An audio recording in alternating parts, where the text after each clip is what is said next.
साथियों नमस्कार। अपनी कलम अपनी आवाज़ पर आपका पुनः हार्दिक अभिनंदन। मैं आज जो प्रश्न की सीरीज है 30 का तीर जो साइकोलॉजी पर चल रही है उसको लेकर के आपके बीच में हाजिर हूँ। बिना किसी देरी के मैं प्रश्नों की शुरुआत करता हूँ। दोस्तों आपको समझ में आ गया होगा कि ये 30 का तीर सीरीज बहुत ही अहम और महत्वपूर्ण सीरीज है और इसे आप हल्के में मत लीजिएगा। प्रत्येक प्रश्न अपने आप में महत्वपूर्ण है इस 30 के तीर सीरीज का। चलो देखते हैं आपका स्कोर क्या रहता है और इसके प्रश्नों को देखते हैं। पहला प्रश्न, अध्यापक छात्रों को ज्यामितीय आकृतियों का संपर्क विकसित करना चाहता है।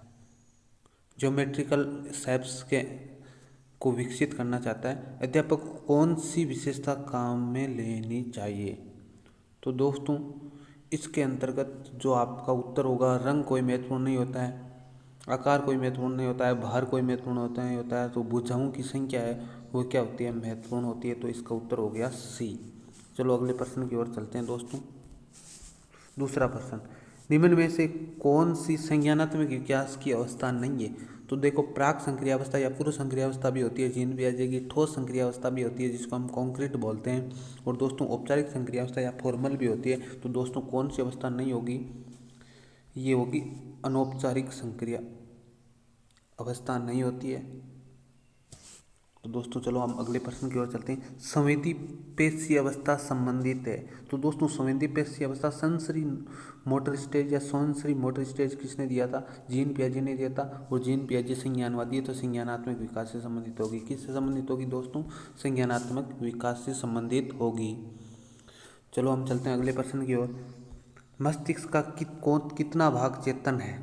तो दोस्तों जो मस्तिष्क का चेतन भाग है वो है 1/10, यानी टोटल 10% भाग क्या होता है? चेतन होता है या कॉन्शियस माइंड का होता है। तो दोस्तों मस्तिष्क का कितना भाग होगा? 1/10। पांचवा प्रश्न देखते हैं। बुद्धि का द्विकारक सिद्धांत किसने दिया था? तो दोस्तों बुद्धि के द्विकारक सिद्धांत के प्रणेता कौन थे? स्पीयरमैन। चलो हम अगले प्रश्न की ओर चलते हैं दोस्तों। छठवां प्रश्न देखते हैं इस सीरीज का, बहुत ही महत्वपूर्ण प्रश्न।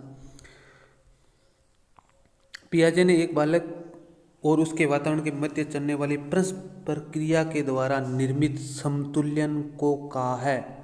पियाजे ने बालक और उसके वातावरण के मध्य चलने वाली परस्पर क्रिया द्वारा निर्मित समतुल्यन को कहा है। तो दोस्तों इसके लिए जो शब्द काम में लिया है पियाजे ने वो एडेप्टेशन या अनुकूलन काम में लिया है। दोस्तों कौन सा शब्द काम में लिया है? अनुकूलन। स्कीमा क्या होती है? अंतःप्रक्रिया क्या होती है? संरक्षण क्या होती है? आप लिख करके बताना कमेंट बॉक्स में, क्योंकि वीडियो ज़्यादा लंबा हो जाता है यदि डीपली लेंगे तो। बुद्धिमत्ता का अधिकतम विकास किस अवस्था में होता है? सातवां प्रश्न देखते हैं दोस्तों। बुद्धिमत्ता का अधिकतम विकास किस अवस्था में होता है? तो बुद्धिमत्ता का अधिकतम विकास विभिन्न मनोवैज्ञानिकों के अनुसार 14 से 16 वर्ष तक हो जाता है। तो दोस्तों ये होती है किशोरावस्था। तो कौन सी होती है? किशोरावस्था। आठवां प्रश्न देखते हैं। समस्या समाधान की वैज्ञानिक विधि का प्रथम पद है। समस्या समाधान एक क्या वैज्ञानिक विधि है और इसका प्रथम पद है समस्या का ज्ञान या समस्या के प्रति जागरूकता। समस्या के प्रति जागरूकता। दोस्तों अगला प्रश्न देखते हैं। नौवां प्रश्न, संज्ञान से तात्पर्य उस प्रक्रिया से है जो उसको क्या करे? जानने को तैयार करे। जानने को तैयार करे। दोस्तों 10वां प्रश्न देखते हैं इस प्रश्न पत्र का। अल्पकालिक स्मृति की अवस्था में विस्मरण का मूल कारण क्या होता है? तो दोस्तों अल्पकालीन स्मृति की अवस्था में विस्मरण का मूल कारण जो माना गया है वो विस्थापन माना गया है। दोस्तों इंपॉर्टेंट रूप से आपको ध्यान में रखना है, कौन सा माना गया है? विस्थापन माना गया है। तो ये 10 प्रश्न हो गए। अगला प्रश्न 11वां प्रश्न लेते हैं दोस्तों। इस 11वां प्रश्न, बालक को किस उम्र में ज्यामितीय चित्र बनाना शुरू कर देता है? तो दोस्तों ये उम्र होती है 4 वर्ष की उम्र। कौन सी होती है? 4 वर्ष की उम्र। तो दोस्तों 12वां प्रश्न देखते हैं। मुंडेसरी प्रणाली में शिक्षण हेतु मुख्यतः किस प्रकार की वस्तुओं का प्रयोग किया जाता है? तो दोस्तों बहुत ही इंपॉर्टेंट प्रश्न है। 12वां प्रश्न हमारे बीच में है, उसका उत्तर है रंगीन व चमकीली वस्तुएं। तो मॉन्टेसरी विधि प्राइमरी स्तर पर बहुत ही महत्वपूर्ण विधि है, आपको याद करके जाना है। दोस्तों डेनियल गोलमैन किससे संबंधित है? तो डेनियल गोलमैन ने क्या दिया था? संवेगात्मक बुद्धि दिया था या इमोशनल इंटेलिजेंस दिया था।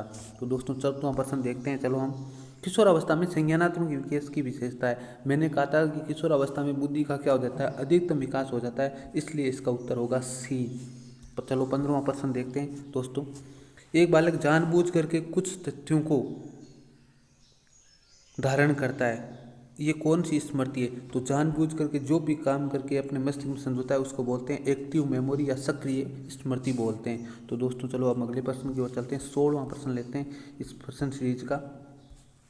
बुद्धि का कौन सा सिद्धांत नहीं है? तो बुद्धि का बहुखंड सिद्धांत भी है, एक खंड सिद्धांत है, यूनिफैक्टर, 3 फैक्टर और मल्टीफैक्टर है। बाकी ये जो 4 फैक्टर सिद्धांत है वो कोई भी बुद्धि का सिद्धांत नहीं है। तो ये उत्तर हो गया। 17वां प्रश्न देखते हैं दोस्तों, बहुत ही इंपॉर्टेंट प्रश्न है 17वां। विद्यार्थियों में तर्क शक्ति के विकास के लिए एक अध्यापक के रूप में आप क्या करोगे? तो दोस्तों इसके लिए हम क्या करेंगे, बालक को दिए गए विषय पर विचार प्रस्तुत करवाना, समूह चर्चा का आयोजन करना, 1 या 2 छात्रों से प्रतिवेदन तैयार करवाना, 1 छात्र से निष्कर्ष प्रस्तुत करवाना। तो दोस्तों जो समूह चर्चा होती है, ग्रुप डिस्कशन होता है, वो तर्क शक्ति विकास के लिए महत्वपूर्ण माना जाता है। तो दोस्तों इसका उत्तर हो गया बी। कौन सा हो गया? बी हो गया। चलो 18वें प्रश्न की ओर चलते हैं। एक टीचर को पहचान कौशल विकसित कराने के लिए आइडेंटिफिकेशन स्किल डेवलपमेंट करने हेतु किस प्रकार के प्रश्न देने चाहिए? तो दोस्तों विषम अभ्यास वाले, odd one out of experience, blood रुधिर संबंधी। तो दोस्तों अध्यापिका क्या करे, पहचान कौशल तो प्रारूप पहचान है, पैटर्न रिकॉग्नाइज एक्सरसाइज करवानी चाहिए, प्रारूप में प्रश्न देने चाहिए। दोस्तों आपको इंपॉर्टेंट रूप से ये ध्यान में रखना कि प्रारूप पहचान अभ्यास कार्य करवाना है। दोस्तों 19वां प्रश्न देखते हैं। विवरणात्मक स्मृति संबंधित है डिक्लेरेटिव स्मृति, जो हम क्या करते हैं बहुत ही विस्तृत रूप में याद रखते हैं बातों को, तो वो स्मृति होती है दीर्घकालीन स्मृति होती है। दोस्तों कौन सी होती है? दीर्घकालीन स्मृति होती है। चलो 20वां प्रश्न देखते हैं। निम्न में से कौन सी पुस्तक जीन पियाजे की नहीं है? तो दोस्तों इसमें से जो सी नंबर ऑप्शन वाली साइकोलॉजी एंड चाइल्ड डेवलपमेंट जो 1953 में लिखी गई है, ये पुस्तक है वो जीन पियाजे की नहीं है। बाकी सभी पुस्तकें आपको ध्यान में रखनी है। The language of thought of child, the child conception of time and the psychology of the child, ये लिखी गई है। इनके सन भी याद रखने हैं। ये बाकी सभी जीन पियाजे के द्वारा लिखी गई है। दोस्तों चलो 21वां प्रश्न देखते हैं। निम्न में से कौन सी मुख्य क्रिया अधिगम के संज्ञानात्मक सिद्धांत का गुण है? तो संज्ञानात्मक सिद्धांत में अडेप्टेशन महत्वपूर्ण होता है, अनुकूलन और अधिगम ये महत्वपूर्ण होता है। तो दोस्तों अनुकूलन और अधिगम। 22वां प्रश्न देखते हैं दोस्तों।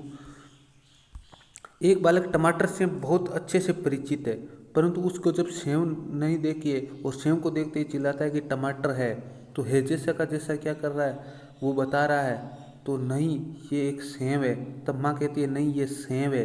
तो इसको बोलते हैं हम समावेशन या असिमिलेशन की प्रक्रिया।